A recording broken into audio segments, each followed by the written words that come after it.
Casting your MetaQuest 3 to your TV is pretty easy thing to do. Today I'm going to teach you how you guys can cast your MetaQuest 3 to your TV. The process is pretty simple. You just need to follow these instructions. First things first, you just have to ensure your MetaQuest TV and your phone with the MetaQuest app all are connected to the same Wi-Fi. Now what you have to do is you just have to make sure both of the MetaQuest and your mobile are logged into your same account.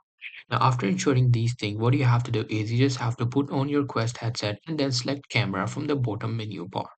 Now, after going to the camera, you need to press the Meta Mobius button first. Whenever you are in the right environment, you just have to press the Mobius button and you will be able to start casting. Now, you just have to choose cast and then select your TV to begin casting. You will get different options after pressing this button. You just have to choose cast and then select your TV to begin casting.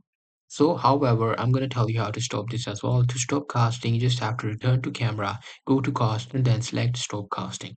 So that's pretty much it. That's how you will be able to do it. Hope you guys find this video helpful.